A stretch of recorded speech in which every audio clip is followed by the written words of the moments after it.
Ajnanatimirandasya Jnananjana Shalakaya Chakshunamanitanjena Tasmai Shri Gurave Namaha. Gurave Gaurachandraya Radhikaya Tadalaye Krishnaya Krishna Bhaktaya Tad Bhaktaya Namo Namaha. Yam Pravajantam Anupetya Apetya Krityam Rapayana Viraha Katara Ajuhava Putreti Tanmayataya Taravo Binedus Tam Savabhutam Hridayam Munimanatosmi Narayanam Namaskritya Naram Chaiva Narottamam Devim Saraswatam Vyasam Tato Jayamudirayat Bhaktya Vihina Parada Lakshay Kiptascha Kamari Tarangamadye Kripa Mai Tvam Sharanam Prapanna Brinde Namaste Charanara Vindam Tavevasmi Najivami Tvaya Iti Vigyaya Radhe Tvam Nayanam Charanandike Vancha Kalpatarubhascha Kripa Sindhubhya Evacha Patitanam Pavanebhyo Vaishnavebhyo Namo Namaha. So, we're going to continue hearing beautiful pastimes. What we're going to do is continue. We're going to, we just finished the Srimad Bhagavatam, this chapter 23, where Krishna fulfills the desires of the Mathura Brahmanas, right? Beautiful description and nice philosophical explanations of the deeper meaning of this pastime by Srila Vishwanath Chakravarti Thakur. So then, I thought, I looked at the Ananda Vrindavana Campu, and we know Kavi Kanapur gives these extraordinary poetic, nectar-filled descriptions of these pastimes, and I looked at it and I said, oh my goodness. So I think we'll read that. It's going to take us many days. It's quite long. But I think everyone will appreciate it, especially after having heard the philosophical foundation of it all. You know, contrasting the moods and accomplishments of the Brahmanas with that of the gopis.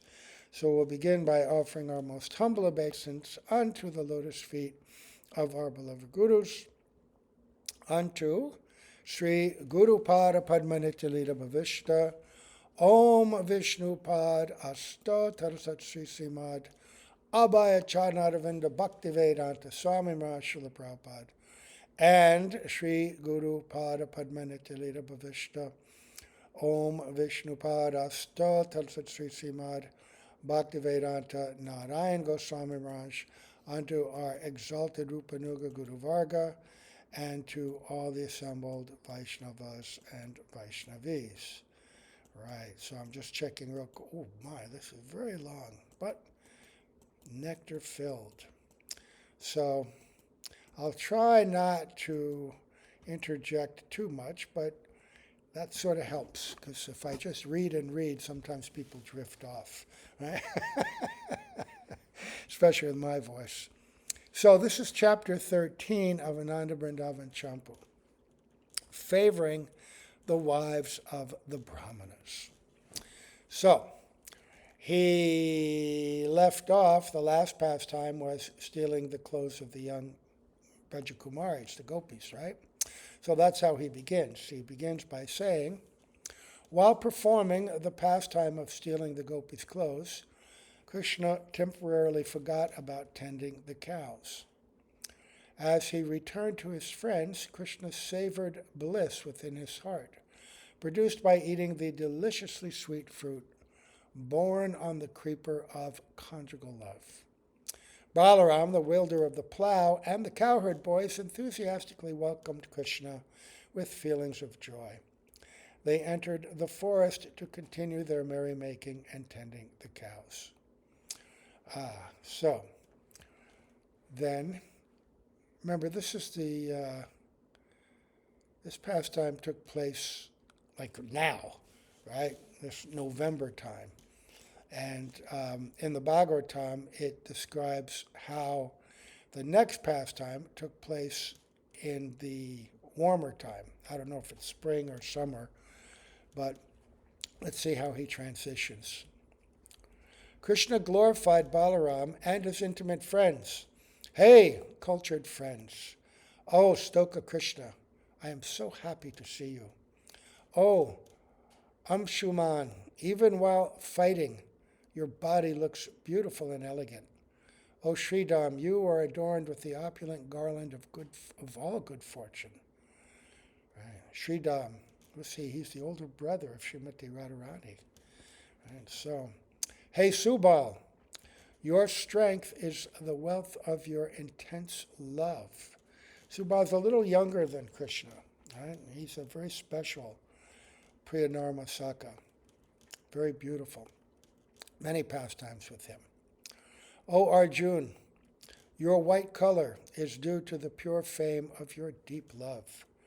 O Vishal, the greatness of your love is always joyfully displayed.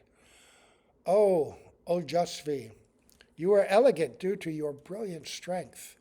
O Devaprastha, your form is the crest jewel on the mountain peak of fraternal affection. O Varotapa, because you have controlled the chariot of your mind, your commands are always obeyed. Look, my friends, just see the splendorous beauty of the forest grove. The trees look very attractive with their coral reddish buds enveloped by tender reddish green leaves. They look just like pairs of embracing lovers. The densely foliated branches of the trees completely cover the sky in all directions. Although many varieties of birds sit on the small branches, they are not bound there. They are independent and beyond the control of Cupid. What to speak of the radiant beauty of Vrindavan's trees, which is beyond the comprehension of the mind and words.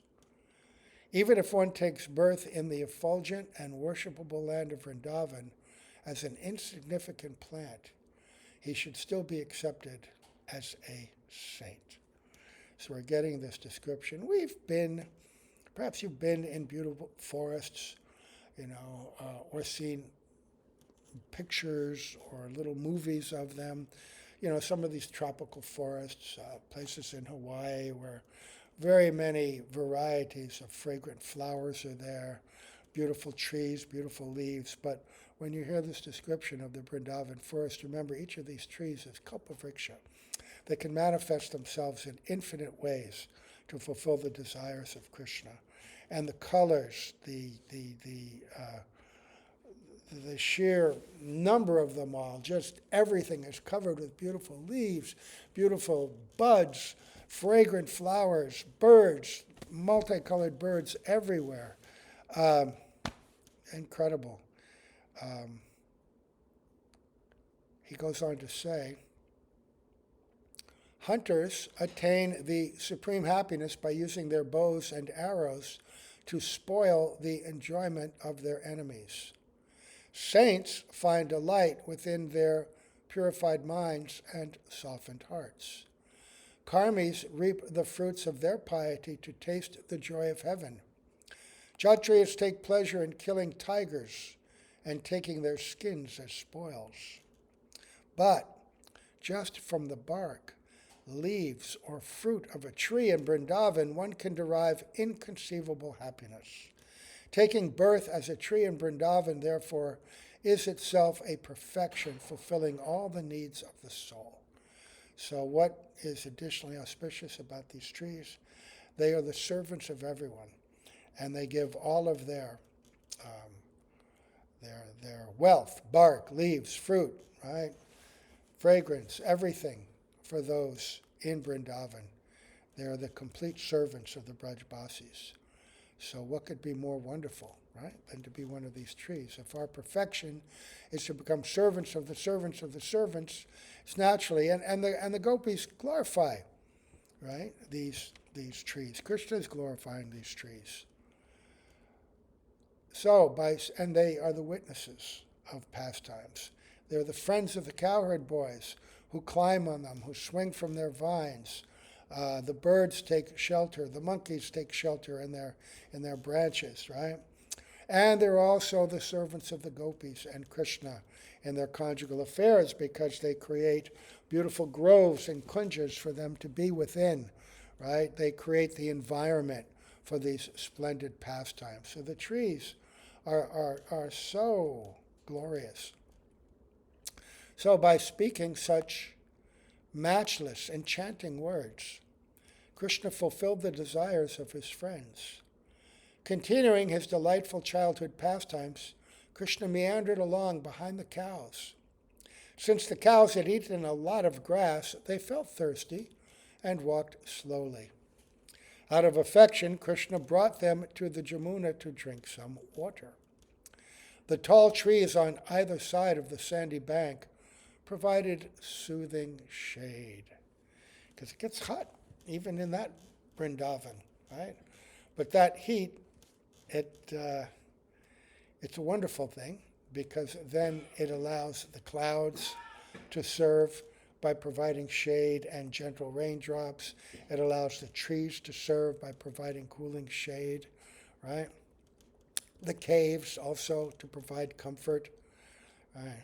So all the 6 seasons are manifest in Vrindavan according to the pastimes, the need of the pastimes. So accompanied by Balaram, his Gopa friends, and cows, Krishna happily approached the river Jamuna. If Krishna and his friends had not appeared on earth, no one would have understood their sweet moods of love.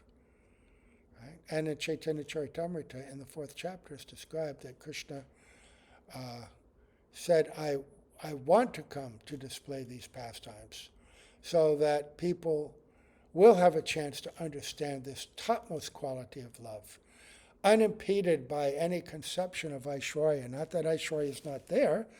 Opulence and magnificence exist in Vrindavan more completely than anywhere else. But it's overwhelmed by the sweetness of Vrindavan, the intimacy of Vrindavan. So it doesn't interfere with that intimate quality of love. And so Krishna appeared for that purpose. And then came as Mahaprabhu to teach how to attain it. Right? Krishna had his pastimes. Those pastimes have been recorded, some of them.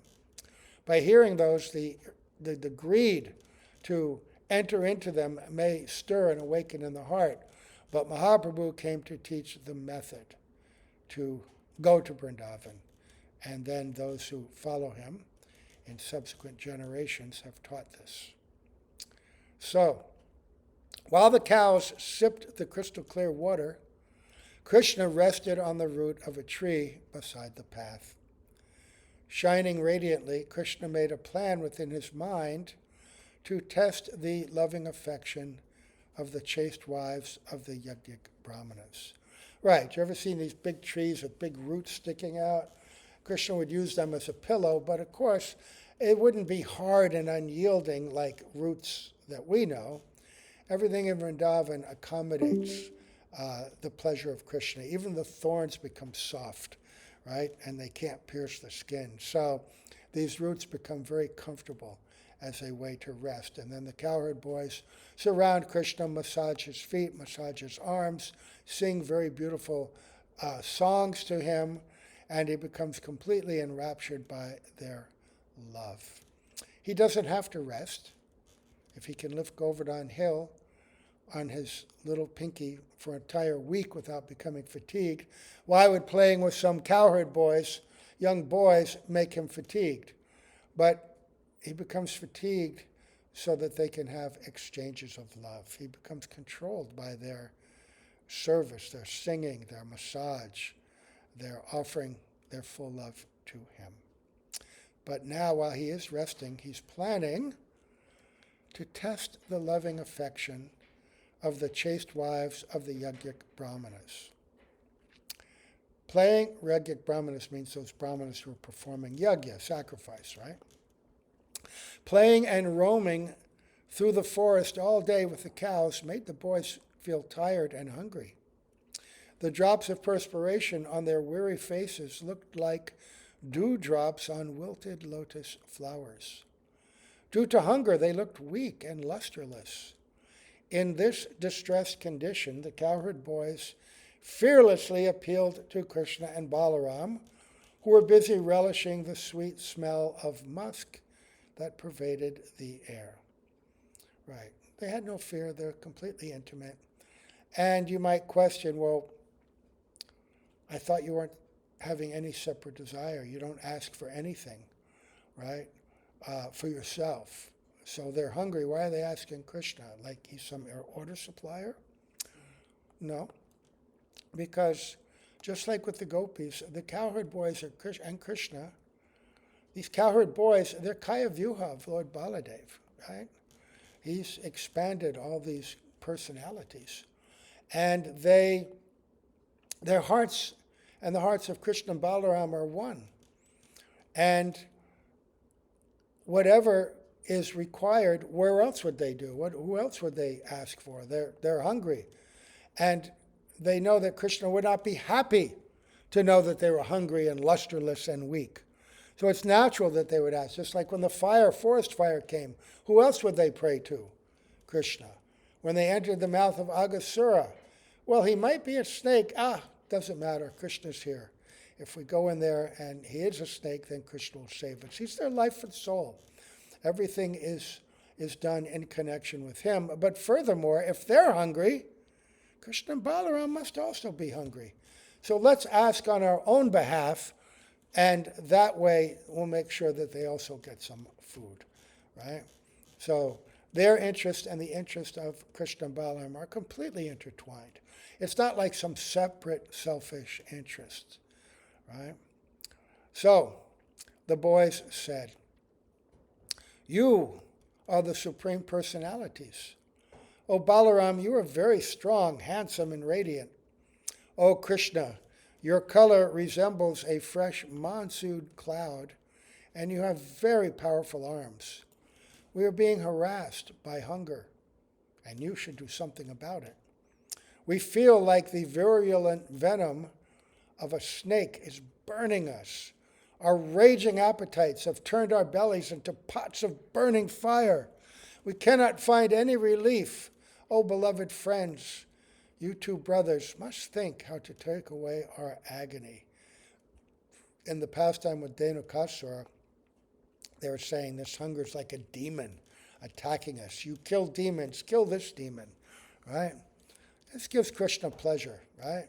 Balaram pleasure, taking care of their friends. His heart softened with love. Krishna smiled slightly to reveal his beautiful teeth that are as white as kunda flowers. Then he advised his friends, "Oh, Sakas, listen. I will help you by telling you how to get relief from your misery." Now there's something else here. Remember, we just heard that he was contemplating how to taste and test the love of these wives of the Brahmanas. So this hunger of the cowherd boys is actually an agent to fulfill this other Leela. It's not separate, it's all connected, right? Just like his roaming the forest with the cowherd boys and the cows is also an agent by which he has an excuse to be near the gopis in some part of the forest. So everything, all these rasas are interdependent and serve each other, right? So the hunger of the cowherd boys is actually an agent of service in his desire to meet with these Brahmanis, right? So now they've become very hungry. I'll tell you how to get relief from your misery. Not far from here are some very powerful and blissful Brahmanas who are respected by the best of sages. They are performing the Angiras sacrifice to gain promotion to heaven. They have attained brilliant fame because of their broad minds and liberal distribution of food. Besides their expertise in Vedic rituals, these Grihastha Brahmins can easily dispel anyone's ignorance with their vast knowledge. Now quickly go offer obeisance to them. Address them respectfully and lovingly beg some foodstuffs in our names. Right, so he's glorifying them. They are highly qualified as Brahmanas, but Brahmanas, this is a designation within Varnashram, and according to that designation, they are very high class, extraordinarily learned, self-controlled, right? Generous in many ways. So go beg from them. Being ordered by Krishna, the pious, soft-hearted cowherd boys expertly and joyfully made their way to the Yajna Shala, the sacrificial arena. Even though they were tired, the boys eagerly went to beg from the Brahmanas. Upon entering the Yajna Shala, they enjoyed seeing the sacrificial fire and the dense clouds of smoke. The smell of burning ghee gratified their noses, and warm air soothed their sense of touch. Hearing the Brahmanas' melodious singing of the Samaveda delighted their ears. Right, if you've ever been in a place where learned Brahmins chant these mantras, South India is like that. You know, you go to many places and there's dozens of them, sometimes hundreds, chanting in unison, right? And they're all completely, in sync. And it's quite lovely, actually. They train from a very young age to do this. But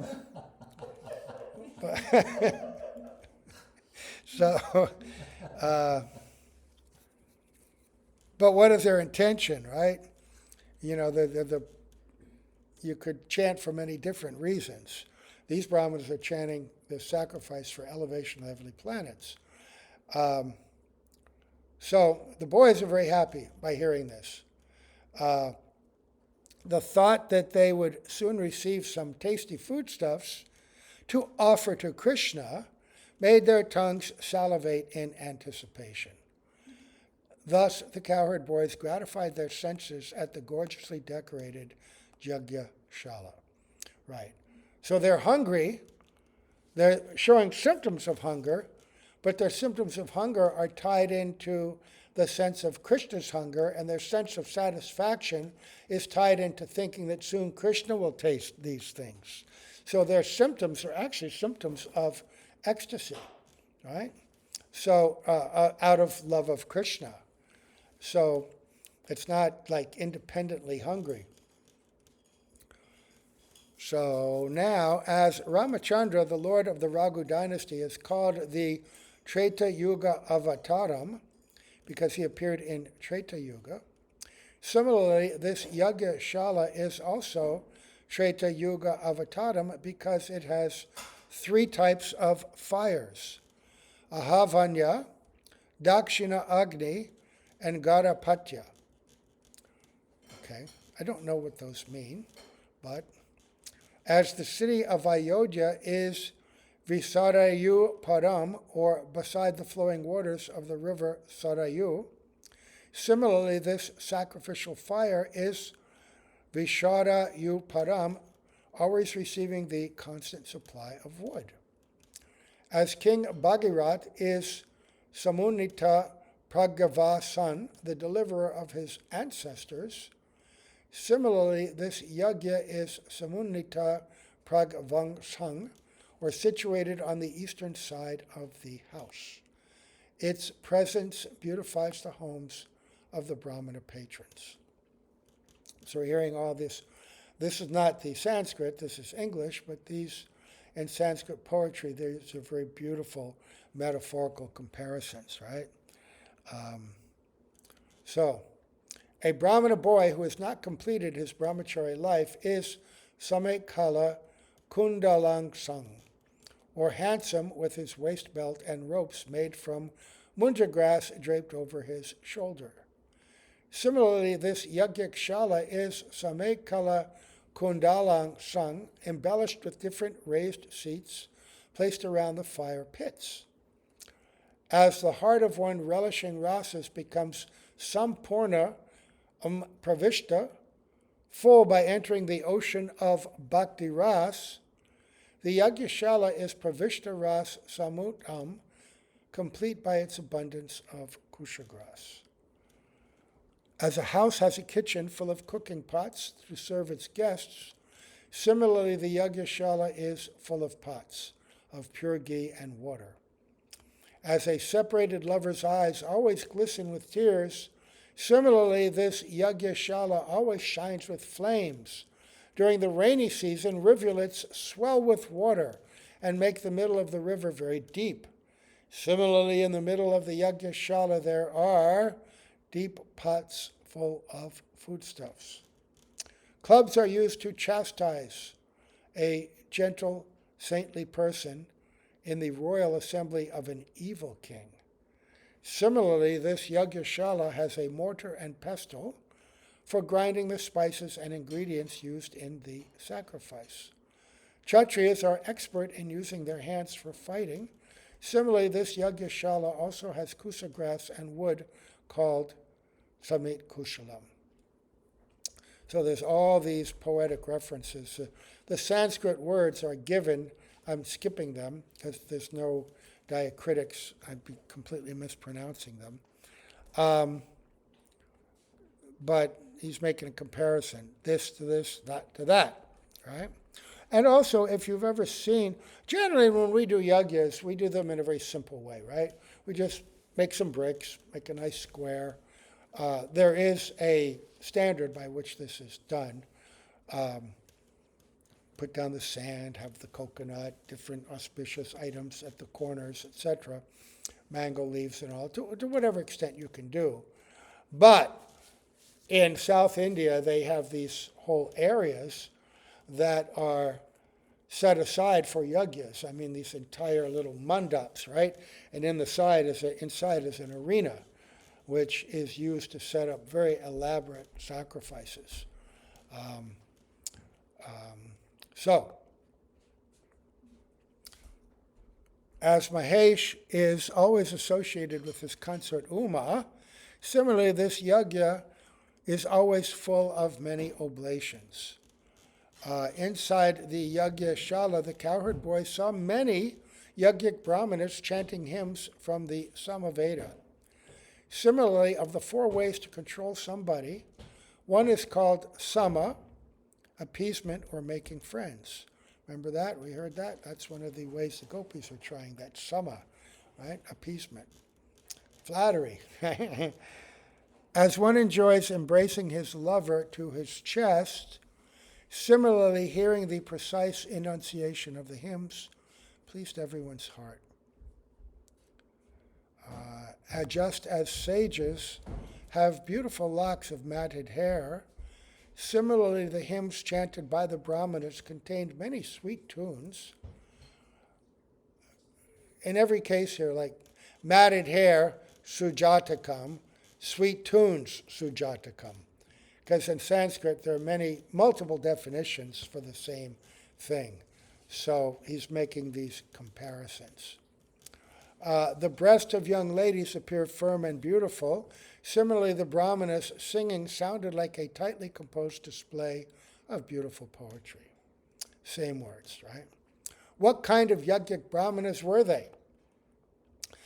As a worshipper is well versed in acting according to the proper time, similarly, these Brahmanas perform the yajnas exactly at the auspicious time of morning and evening.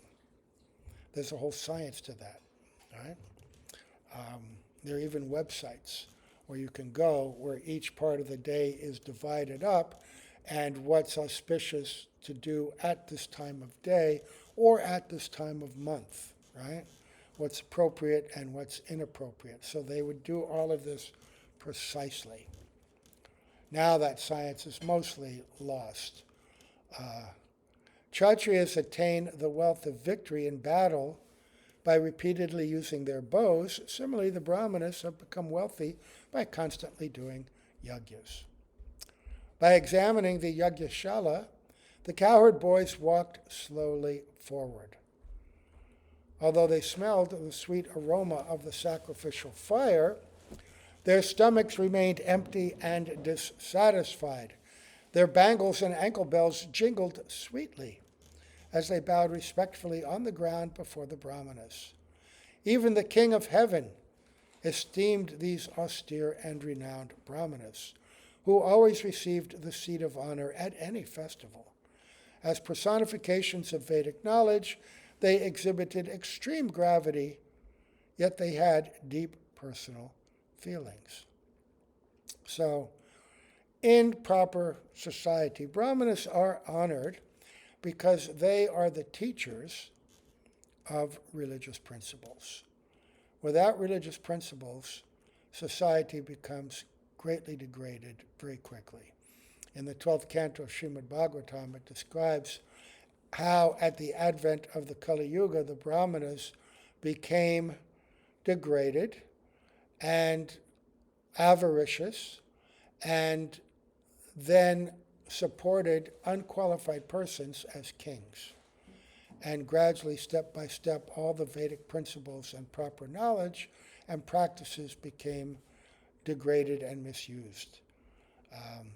And those who were once Brahmanas by qualification ended up enforcing a system based on birth alone, right? And not adhering to the education, self-restraint, and activities and qualification, mental and physical qualification that Brahminical standards demand, right? But these are qualified Brahmanas, and thus they were honored in every way. But Brahmanas themselves also have different divisions. Some of them are teachers of karma kanda only, how to prosper in the material world, according to Varnashram. And there is a place for that, because most people are lusty and desiring these things. And Mahaprabhu said most people that say they're followers of Varnashram, they don't even follow it properly. And those who do follow, still most of them are enticed and motivated by the desire for material advancement and happiness, right? Then a little higher, if somebody executes those things, though, perfectly for a long time, then their senses will become restrained and purified, right? And somewhat elevated from gross desire. And then they may become more inclined to the studious parts of Vedic culture that helps us to distinguish between matter and spirit, and then begin to understand that actually I'm a spirit soul. Right? I'm not matter. I'm not this body. So why am I engaging my energies in the pursuit of material pleasure only? I should be trying to understand the distinction between matter and spirit, understand my spiritual nature, aham brahmasmi, right? And those who study and perform the practices and the disciplines of jnana yoga, they may become even more purified and more situated in the mode of goodness. But most of them still become waylaid by attraction and attachment to only the impersonal Brahman conception of the absolute truth. But of those, one may become one rare person if they get good association with devotees. They may actually become devotees of Lord Narayan. Right? And those personalities, amongst them, most of them are aspiring for elevation to Vaikuntha, which is glorious in every way, but even higher is the kind of prema that exists in Goloka Vrindavan, right? And in Goloka Vrindavan, there are different prakoshts, right? You have Ayodhya, you have Dwarka, you have Mathura, but topmost is Braj. And to become a devotee of Sri Krishna is the most rare of all. So these are very qualified Brahmanas, but they weren't devotees yet. Their wives were devotees, and we're going to get that contrast, that even though their wives, from societal consideration, were not as qualified as their husbands, they were actually far more qualified in every way. So now the cowherd boys, in deep rumbling voices, addressed the Brahmanas. O worshipable and cultured ones, please listen to us. We are friends of Balaram and Damodar, coming here as your guests. Balaram, the embodiment of all wonderful transcendental qualities, is just nearby, talking with his younger brother. They sent us to you because you are well-wishers of everyone. Brahmanas are naturally charitable, generous, right? Detached. So we know these qualities. They told us. You may ask, why Krishna did not come with us? The answer is that Krishna is fixed in his position, just like the immovable Mount Sumeru. As oceans of compassion, you Brahmanas benefit all living entities. You always perform pious activities like digging wells, establishing parks and gardens, and making attractive walkways. Being dear to everyone, you satisfy all living entities by giving them the thing they cherish, namely food. You have become effulgent due to your fame. So how do Brahmins do this? Digging wells, establishing parks and gardens. They don't do any of that kind of work. You don't see Brahmins digging wells. Well, they are the advisors to the kings and to the Vaishyas. And on their suggestion or order, these merchants, wealthy merchants, and kings may perform these activities. Or sometimes Brahmins do get given in charity large amounts of wealth. They're not going to keep it themselves, but they may then turn it over to someone and say, do this, build these wells, right? Plant these shade trees, right? Plant these fruit trees, right? For the welfare of others. So they continue to glorify these Brahmanas. You are charitable and fixed in Brahman. Since we left home early this morning, we have not eaten anything or taken any rest. We are very tired and hungry from roaming all over with the cows. Balaram and Damodar also feel distressed. Although they tolerated it for a short time, now they are anxious to eat something. Therefore, they sent us to you to beg some food, because you are the maintainers of Grihastha Dharma. So please make arrangements to effectually provide us with plenty of food. Another reason why Krishna and Balaram would not come, what if these Brahmanas denied them or neglected them like they're going to do with these boys, or even insulted them? Oh, then they're absolutely finished, right? But by sending their messengers, the sting of the aparad may not be quite so severe, right? And to serve the devotee of Krishna is actually greater than serving Krishna directly. So on two fronts are giving them some blessing. So, although hearing the boys, these sober Brahmanas remained silent, just like deaf men. Understanding that the Brahmanas felt no obligation to give them charity, the boys became morose. They thought that the Brahmanas were treating them like hard-hearted, invalid old men. In other words, just neglecting them. When we lived in Bangalore, the first house we had was in this neighborhood, nice neighborhood actually, and we had a very large roof because the roof extended over a storefront that was adjacent to our house, but it was our roof. And then next to us was the house of a family, and in that family was an invalid old man, hard-hearted old man, who was dying. And he was in his house wailing in pain for days and days. And his family, we heard all this, neighborhood gossip, Gramya Katha. He was very harsh to his wife, and I don't know if he had one wife, more wives, the women in the family, his sons, daughters-in-law. And all his life he'd been very harsh. So finally they just put him out in the driveway, right, outside. The bed would out there. And they'd always come out and yell at him, "Be quiet, you're disturbing everybody." And they would beat him, right? And this is how he spent his last 2 weeks. All day long this is going on. Oh, oh, oh! He was just wailing, and they'd come out, quiet, you old man, and they'd beat him because they were so angry with him, right?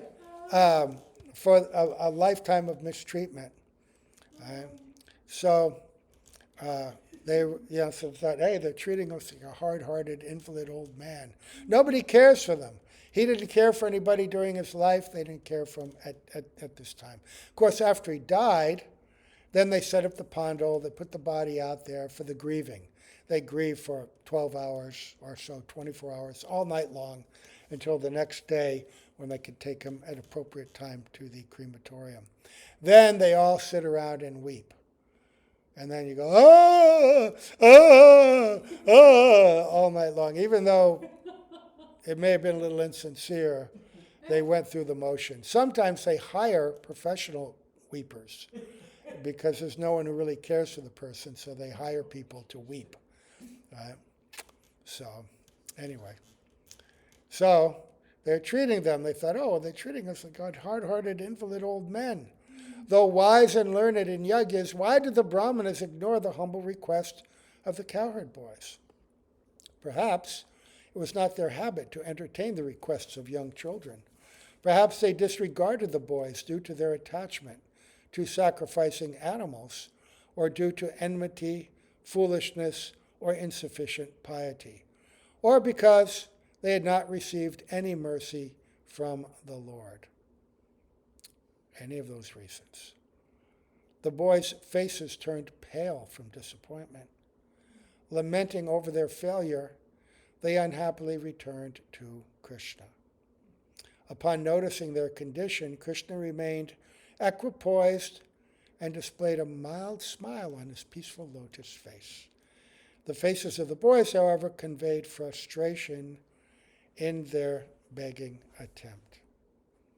So we'll stop here and begin from this point where Krishna is thinking and responding.